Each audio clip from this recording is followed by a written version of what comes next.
bidon qui servira à rien. C'est toi qui dois payer, non? Ouais, c'est moi qui dois passer l'argent, bien sûr.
On repart, Casper. On y va.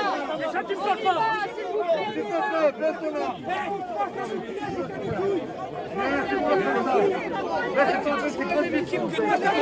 Pour les virer, non mais le commissaire il a fait le pour les virer. Il est là, il peut pas les virer, c'est toujours la même équipe. Il est là, gars, c'est toujours la même équipe.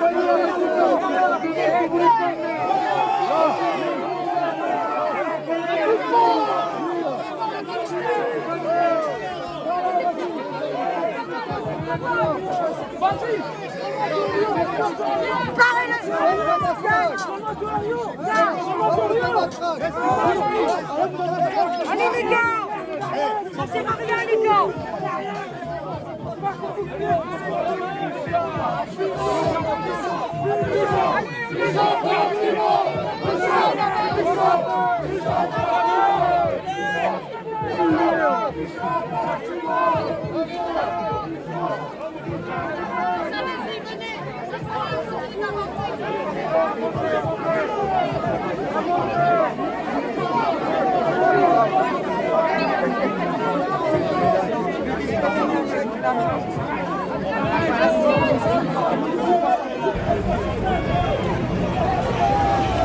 On lâche rien.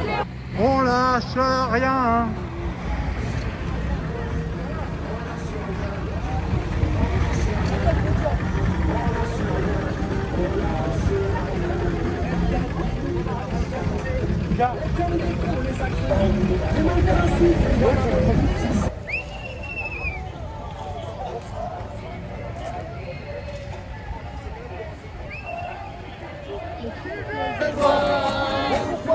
Emmanuel Macron, on est que le con, on vient te chercher chez toi. Emmanuel Macron, on est que le con, on vient te chercher chez toi. Emmanuel Macron, on est que le con, on vient te chercher chez toi. Chez toi, chez toi. Emmanuel Macron.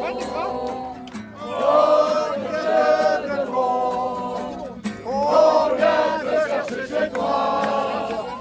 Emmanuel Macron, on est que de con. On vient te chercher chez toi. Chez toi, chez toi. Emmanuel Macron, qu'est-ce que tu as fait? On est que de con. On vient te chercher chez toi. Emmanuel Macron, on est que de con. On vient te chercher chez toi. Emmanuel Macron, on vient te Chez toi, chez toi. On vient te chercher chez toi. Le Darmanin, c'est dégueulasse. Le Darmanin, c'est dégueulasse. La promotion canapé, c'est dégueulasse. De Valenciennes, de Tourcoing à Roubaix, tout le monde le sait. Le Darmanin, c'est dégueulasse. L'ensauvagement du premier flic de France sur les femmes, c'est dégueulasse. Le Darmanin, c'est dégueulasse. La promotion canapé, c'est dégueulasse. Le Darmanin, c'est dégueulasse. Marlène Schiappa qui a essayé, c'est une fake news, c'est dégueulasse. Le Darmanin, c'est dégueulasse. De Valenciennes ici, de Tourcoing à Roubaix, tout le monde le sait, le Darmanin, c'est un gros dégueulasse. Ça arrive.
Macron ne veut pas, Nous on est là, on est là.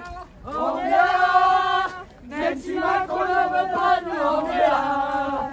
Pour l'honneur des travailleurs et pour un monde meilleur. Même si Macron ne veut pas, nous on est là. On est là, on est là, on est là.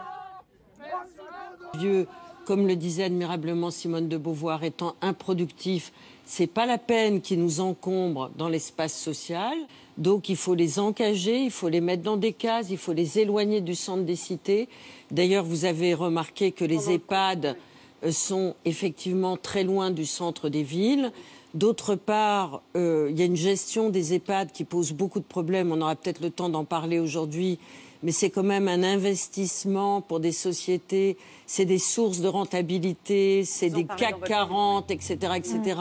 C'est des prix terribles, terribles, terribles, terribles, que doivent supporter les familles, des familles qui ne peuvent plus donner l'argent qu'elles ont réussi à économiser pour leurs propres enfants et assurer leur avenir, parce que, eh bien, tout l'argent va pour les mensualités à l'intérieur des EHPAD. Je rappelle que les EHPAD pratiquent des prix absolument incroyables et ce ne sont pas des endroits médicalisés, ce sont des endroits où on met les personnes âgées avec des personnels d'aides-soignantes qui pour moi sont des héroïnes parce qu'elles s'occupent des plus âgés d'entre nous en étant sous-valorisés socialement et en étant sous-valorisés économiquement.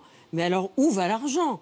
Parce qu'on bouffe mal. Il y a des médecins qui assurent des coordinations, mais qui ne sont jamais là jour et nuit. Il y a une gestion d'entreprise, c'est pour dégager des bénéfices. Et les prix sont absolument incroyables. Ma mère est en EHPAD et elle paye 4 300 € et ce n'est pas un EHPAD de luxe. Donc les familles qui sont obligées de payer les mensualités des EHPAD, comment elles font? Eh bien, toutes leurs économies vont à l'intérieur de la mensualité de ces EHPAD. On sent la colère.